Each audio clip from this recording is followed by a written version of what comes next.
Anyways, that's the Hernan Gomez conversation on the podcast. I brought up the New York Knicks a little while ago. I said, I didn't say this, but I posed the question to you: are they the most surprising team in the NBA this season? My argument being the fact that the Knicks arguably had no superstars. Mm-hmm. They had a pretty, I don't want to say rough draft, but like, Yeah. I mean, they got Obi Toppin, who I like, but they kind of got screwed out of a top 5 pick anyways. Mm-hmm. And yet I think 31, 32, 27 coming into tonight. The other teams you can throw in there, Utah and Phoenix, who are the top 2 teams in the West, I think. The Atlanta Hawks. Yeah. Or you can go the complete opposite way and say Toronto is the most surprising team because they're 24 and 34. And they're 10 games below 500. Thoughts on the New York Knicks, and am I right in saying that they're the most surprising team in the NBA this year? I think you are right, because, we're saying it's the Knicks, and we kind of, I think everybody expected them to, be trying to claw their way into this play-in seed. I definitely thought they'd be closer to like Washington and Cleveland than they are where they are now. Instead they're, trying to compete for up to a top 4 seed. Even top 3 if they really go on a big run. They're currently on a 6-game winning streak. I think though, if we kind of look back at it and say, not just say it's a random team that's not the Knicks. You see Tom Thibodeau. You see that they've got a lot of good veterans, Taj Gibson, Reggie Bullock, Nerlens Noel. These are all guys who have been really consistent and are, they just kind of give their all. You see they pick up Derrick Rose. You get all these good veterans that are willing to buy in to Thibodeau, buy into playing strong defense every night in, night out, just playing your best. And then you have a bunch of talented young guys. You have, Julius Randle, who is my pick for most improved player. He's also an all-star this year. And then you have a ton of other talented young guys, like RJ Barrett, who's made a big leap this year. You got Emmanuel Quickly, who has been probably the biggest surprise of this draft. I mean, I thought Barrett was going to be a good player. I thought there was going to be more out of Toppin. If I'm being honest, I thought he was going to provide more. Hasn't quite worked out, but I mean, they got, they got 7 players averaging at least 10 points, which, I mean, really impressive, and they're really fun to watch. I was watching them play New Orleans on Sunday, I think it was, and that was just an entertaining game. That was just a really fun game to watch. Really, really show the confidence of both teams. And I know the Pelicans have been struggling, a bit too, but you can kind of see where both teams are at, and you can kind of just see the motivation and the hype and the want and the skill with the Knicks. It's all there. I'm not saying they're going to win the championship, but you can at least see where the peak of this team is, or at least what it's supposed to look like, which is something that I haven't been able to say for a long time. Yeah. I just loved how, there are guys on that team like Frank Ntilikina, Elfrid Payton, and, Alec Burks, who haven't really been able to find their roles exactly. And now they kind of just buy into Thibodeau, and now they're running with it, Elfrid Payton's been, a good 2-way player. He's been a good shooter, good playmaker. Ntilikina has really bought into a role as a very good defensive stopper at the guard position.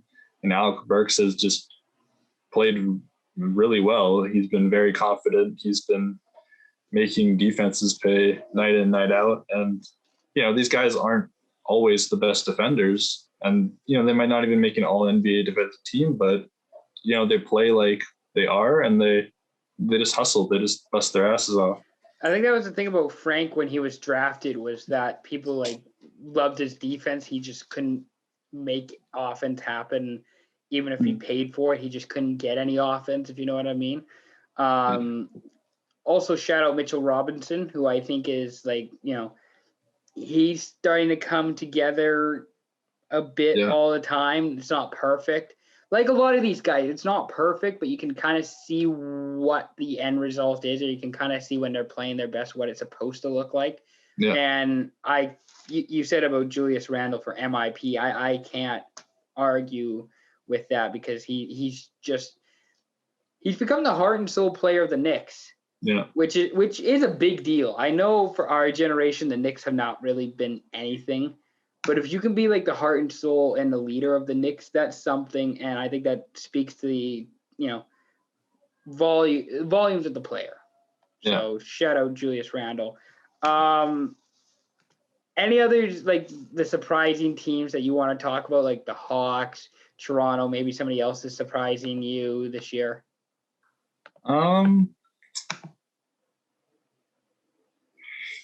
I mean, I definitely think the Jazz and Suns are definitely, the ones that surprised me the most.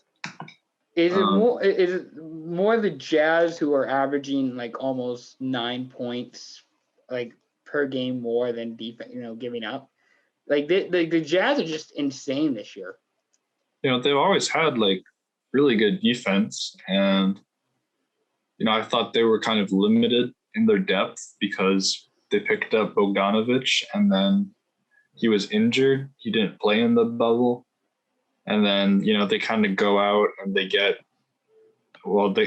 Jordan Clarkson last year. He wasn't really integrated into the team. Didn't really know his role. And then Mike Conley fully healthy this year. It's interesting because it's really the same group of guys that they had last year at the core of it. It's not like they went and got like some, superstar player. Yeah, they didn't go all Brooklyn on everybody. Yeah, they've just been, they improved their shooting significantly, and they're on pace to be a historical 3-point shooting team.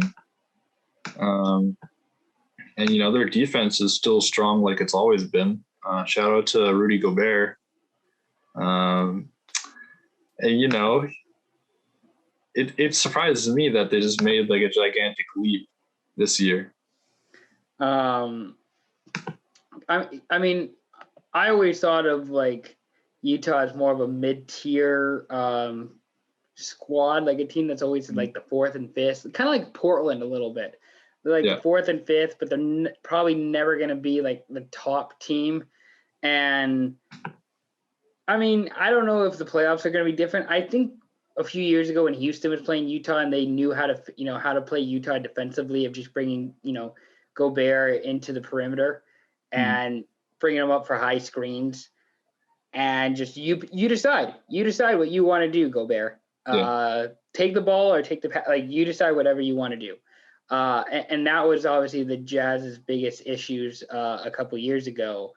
Mm-hmm.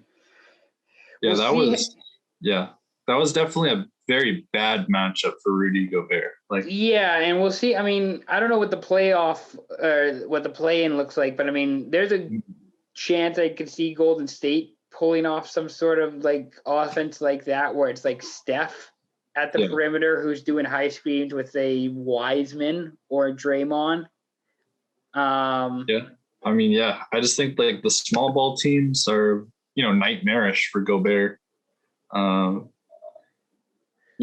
It's, but like, you just got to kind of give credit to guys like Harden, guys like Steph that just make you pay. Like, there's no way that anybody in the last 20 years has thought, hey, this is how you counter 7'1" centers you just shoot, 30-foot long 3-pointers and that's it. Yeah. That shouldn't be possible, really. Nobody thought that was going to be a thing. It's amazing because, I mean, I'm looking at the standings here. Golden State would probably not be a good matchup for Utah. Memphis with Ja probably isn't a great matchup either. Dallas It's with better. That's a lot better. It's better. You're It's not praying for the Grizzlies matchup. and then there's Dallas with Doncic potentially that they have to face Luka Doncic. And then you also have the Spurs. I should mention the Spurs. I like the Spurs, but I mean they're the Spurs. It's not the same Spurs. So